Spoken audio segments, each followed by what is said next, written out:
Como, por quê, para quê?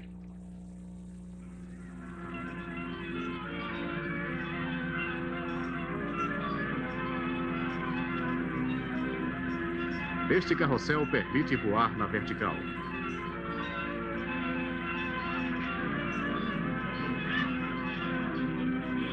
Tem-se a impressão que as pessoas são arremessadas continuamente para fora do centro.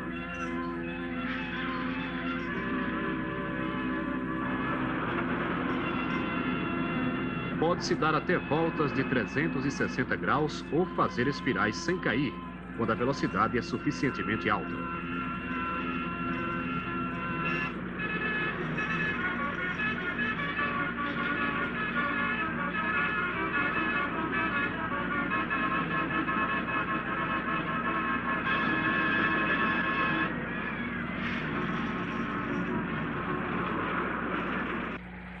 Quando andamos de carro, também existe uma força que nos empurra para fora das curvas. Há um certo mistério nestes movimentos de rotação.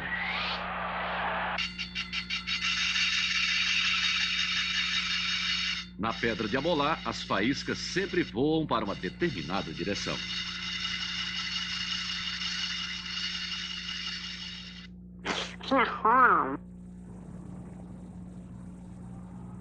O líquido não cai do copo quando este é girado velozmente, nem mesmo quando fica virado para baixo durante algum tempo. Este truque não é difícil.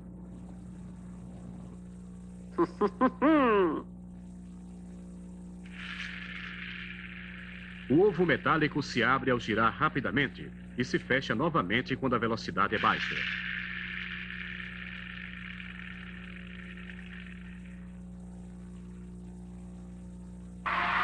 As fibras longas da escova de lavagem automática se estendem com a rotação. Durante a rotação agem algumas forças. Somos lançados para fora quando soltamos as mãos. Há uma força que nos puxa para fora durante a rotação e só permanecemos na órbita enquanto nos seguramos bem. Existe também uma força que nos impele à frente. A combinação dessas duas forças determina a direção em que somos arremessados. É por isso que as faíscas são lançadas nesta direção.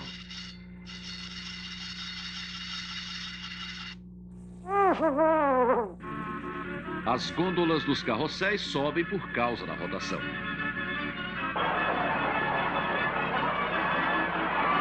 Esta roda gira em torno do próprio eixo. É difícil segurar-se quando a velocidade é alta. No meio, ainda é fácil.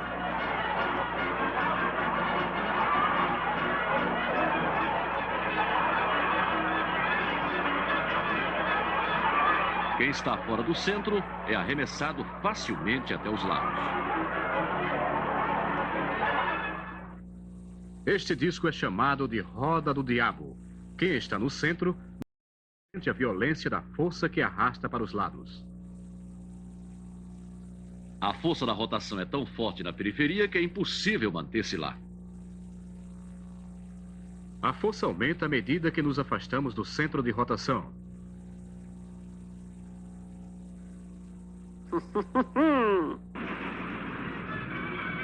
A mesma força comprime também os carros contra os trilhos. Para que os vagões não saltem dos trilhos e sejam lançados para fora, constroem-se curvas inclinadas.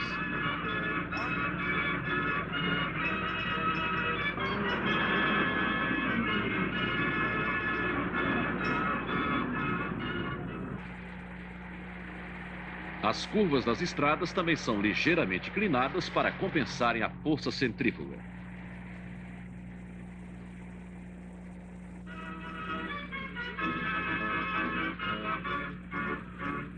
Os parques de diversões dão excelentes oportunidades para observar o efeito da força centrífuga. Os acrobatas também aproveitam essa força centrífuga. Quando a velocidade é suficientemente alta, são pressionados contra a parede vertical.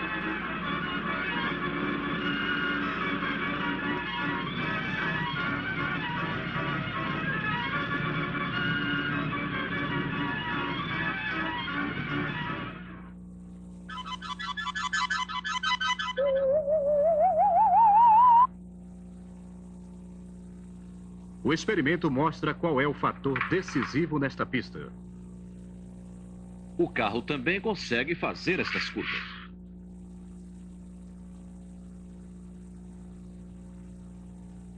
Por que a bola não conseguiu completar o percurso? Saindo de pouca altura, a bola não alcança a velocidade necessária para desenvolver uma força centrífuga que a pressione contra o trilho. A força de gravidade da Terra é mais forte que a força centrífuga.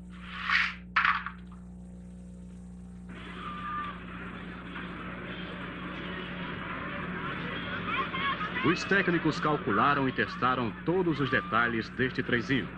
A velocidade dos carros sempre é suficientemente alta para pressioná-los contra os trilhos através da força centrífuga. A intensidade da força centrífuga depende da velocidade. Ela precisa superar a força da gravidade que puxa os trens para baixo.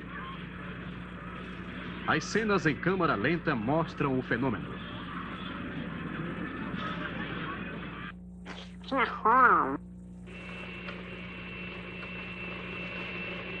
A força centrífuga é aplicada em muitos campos da técnica. Ela consegue, por exemplo, separar substâncias diferentes no mesmo líquido.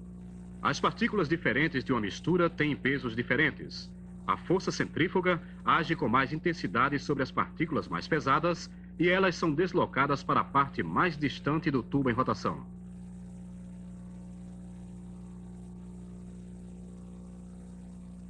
Esta mistura é formada por partículas de pesos diferentes.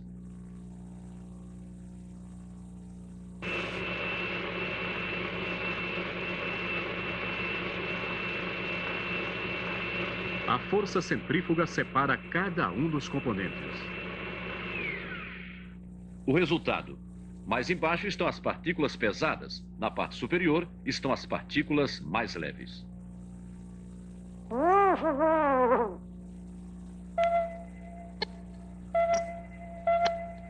As lâminas metálicas são flexíveis. Ao girá-las, são arrastadas para fora pela força centrífuga. A bola se deforma.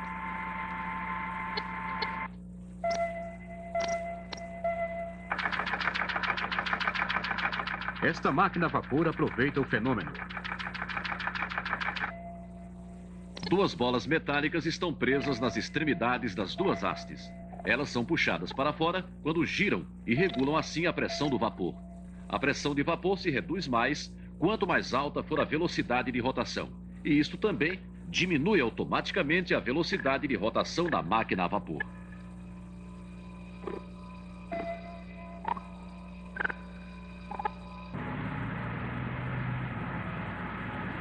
As fibras das escovas também são lançadas para os lados nas instalações de lavagem automática de carros.